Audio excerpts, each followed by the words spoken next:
This is Dr. Mitch Robinson, and this video is on insulin and glucagon, and it accompanies handout number 14 for cellular and molecular medicine. In this video, we'll examine the hormones insulin and glucagon.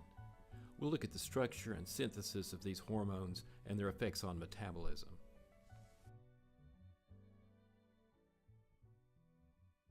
The primary role of the pancreatic hormones is the regulation of whole body energy metabolism. These hormones regulate the concentration and activity of many enzymes involved in catabolic and anabolic pathways. Now, the pancreas has both endocrine and exocrine function. And the endocrine function is the production and release of the hormones that regulate metabolism. We're going to focus on two of these hormones, insulin and glucagon. The original evidence for the activity of insulin came from observations that removal of the pancreas from animals produced symptoms similar to those of diabetes in humans. Insulin was eventually isolated from pancreas and found to induce hypoglycemia.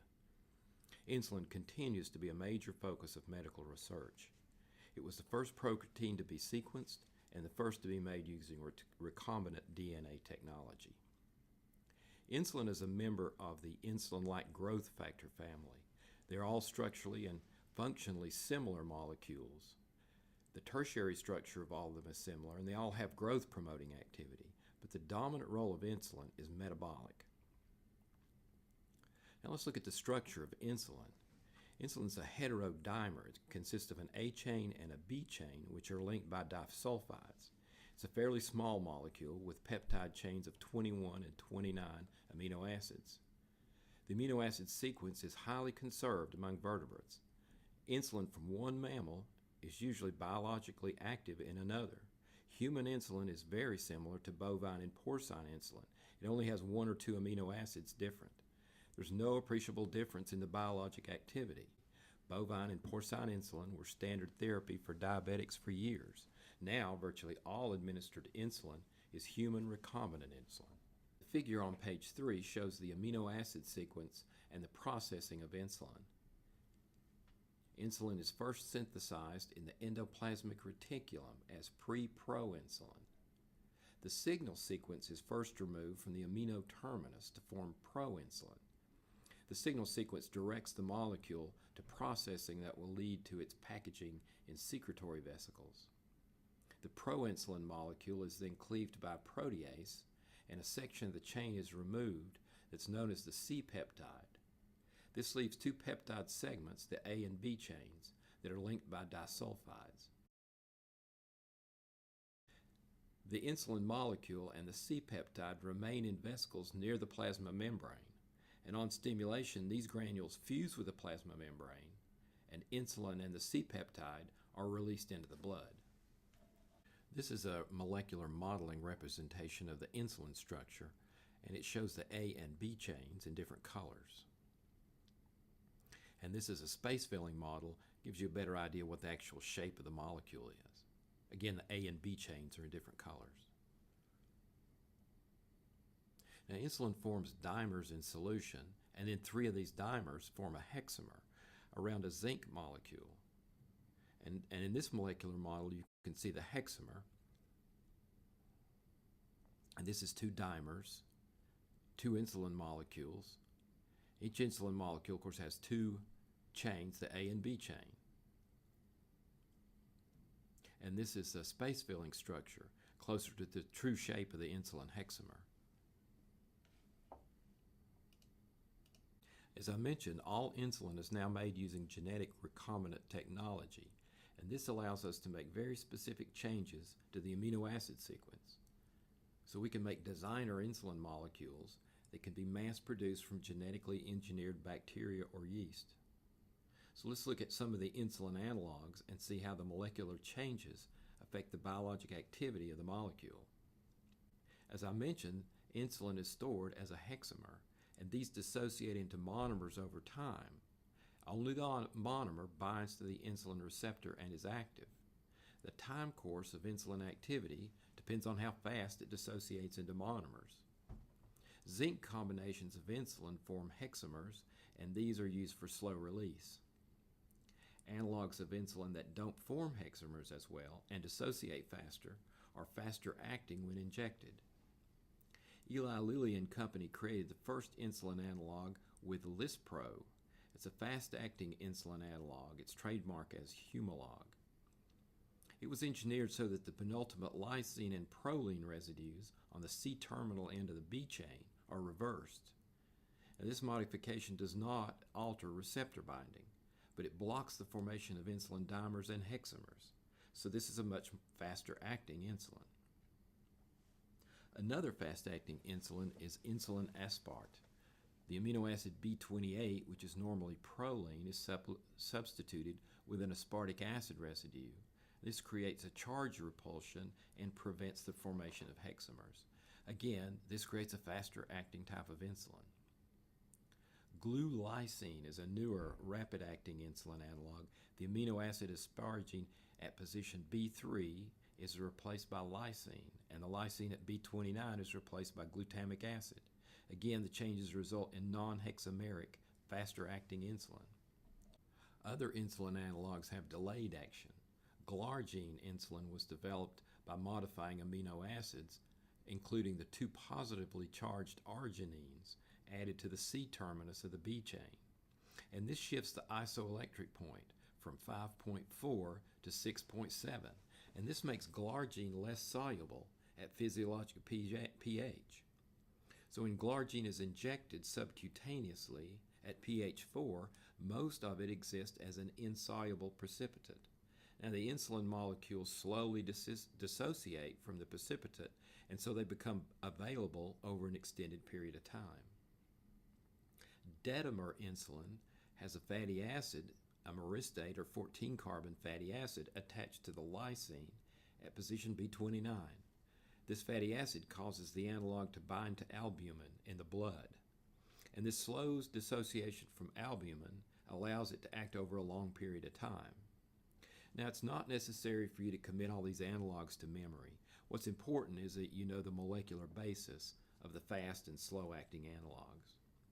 Now, let's look at the release of insulin from B cells. Although the level of glucose in the blood is the most significant factor affecting insulin release, there are other agents that can elicit a response. The digestion of food causes the release of gastrointestinal hormones into the blood that stimulate insulin secretion. Other hormones, such as epinephrine, inhibit the release of insulin. A number of drugs have been developed that can stimulate insulin production. These include sulfonylureas. Fructose, unlike glucose, does not stimulate insulin secretion from pancreatic beta cells. The lack of stimulation by fructose is likely due to the low concentration of the fructose transporter GLUT5 in beta cells.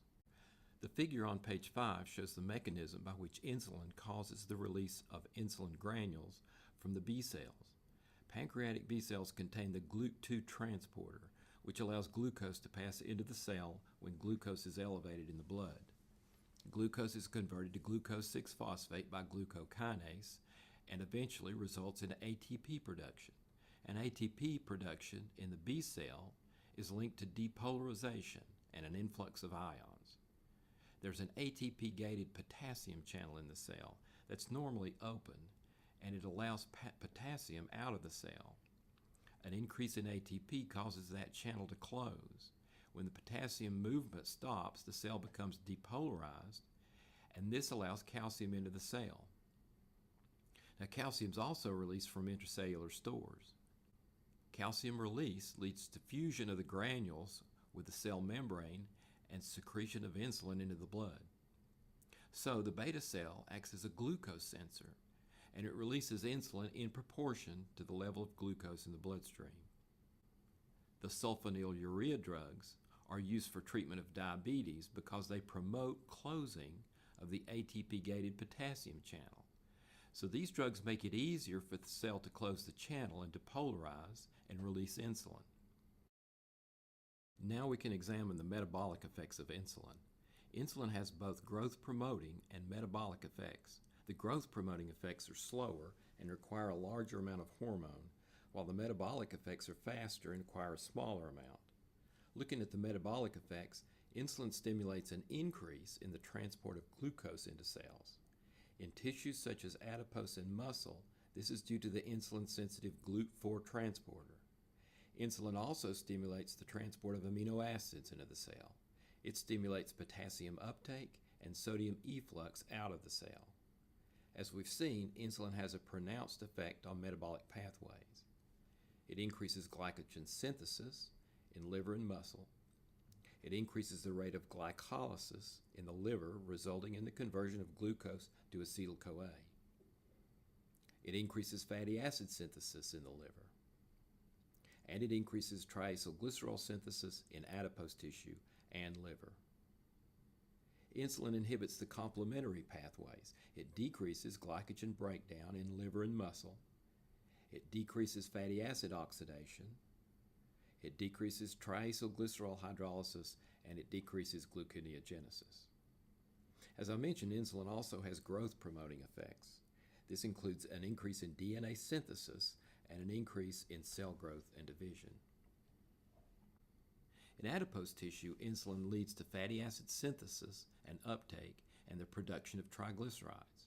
It increases the activity of the pentose phosphate pathway to supply NADPH for fatty acid biosynthesis. In the liver, insulin increases the uptake of glucose, but this is due to the activation of the pathways that utilize glucose. It doesn't directly affect the glucose transport. Insulin increases glycogen synthesis by decreasing cyclic AMP and activating the protein phosphatases. Several regulatory enzymes become dephosphorylated. Insulin stimulates the activity of the pentose phosphate pathway. As we've seen, insulin stimulates glycolysis and inhibits gluconeogenesis. Carbohydrates are converted to acetyl-CoA. Fatty acid synthesis increases, as does the release of lipoproteins. Now, glucose transport into the brain is not dependent on insulin. Insulin does, however, act as a signal to reduce hunger through the receptors in the hypothalamus. Glucagon is a 29 amino acid peptide hormone that's produced and released from the A cells of the islets of Langerhans of the pancreas. It's composed of one peptide chain, unlike insulin. Glucagon is generally viewed as a hormone that opposes the action of insulin. It's secreted when the blood glucose is low, and it serves to protect tissues against low blood glucose. Again, the primary signal for the release of glucagon from the A cells is low blood glucose. Glucagon's release is inhibited by hyperglycemia and insulin.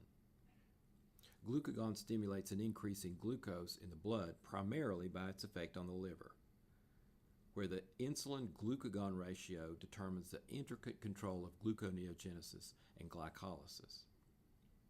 Glucagon stimulates glucose release of the liver by stimulating glycogen breakdown and by stimulating gluconeogenesis.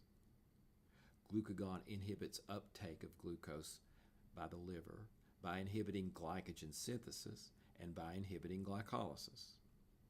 Now, glucagon binds to a specific receptor that spans the plasma membrane, and it acts through the intracellular second messenger, cyclic AMP. The figure on page 8 shows the steps leading to glucagon response. This will be described later by Dr. Tefke. The figures on page 8 compare the factors that cause release of insulin and glucagon. Insulin release from the B cells is stimulated by amino acids and glucose and inhibited by epinephrine. Glucagon release from A cells is stimulated by amino acids and epinephrine and inhibited by glucose. Notice that amino acids stimulate insulin release, and they also stimulate glucagon release. This effect prevents hypoglycemia after eating a meal that has predominantly protein. If you're fasting and you have low blood glucose and you eat a protein meal, this is going to cause insulin release, but there's no carbohydrate, no glucose entering the bloodstream. Insulin release with no carbohydrate could cause hypoglycemia. The release of both hormones in response to amino acids assures that there will be some glucose available, produced by the A cells, and this will maintain glycemia. The glucagon gene gives rise to a protein, proglucagon, in a similar way to the synthesis of proinsulin. Interestingly, tissue-specific processing of proglucagon gives rise to different hormones in different tissues. In the A cells of the pancreas, the processing of proglucagon by the protease prohormone convertase 2 produces a product, glucagon. Proglucagon is also produced in the gut. Here, a different protease, prohormone convertase 1, cuts the precursor protein at different places in the peptide chain, and this leads to the release of different peptides. This includes a peptide known as glucagon-like peptide 1, GLP-1. GLP-1 has a major effect of enhancing the release of insulin in response to glucose stimulus, and it suppresses the secretion of glucagon. The result is that GLP-1 has the effect of lowering blood glucose. The drug exenatide, also known as Byetta, is a GLP-1 agonist, so it helps GLP-1 stimulate insulin release. Exenatide is used as a treatment for type 2 diabetes. Amylin, or islet amyloid protein, is a 37 residue peptide hormone that's released from the pancreatic B cells at the same time as insulin. Amylin slows digestion and it slows the glucose rise after a meal. It also helps to lower hunger. Pramlintide, brand name Semlin, is a new drug that's a synthetic analog of amylin. And that concludes this video on insulin and glucagon.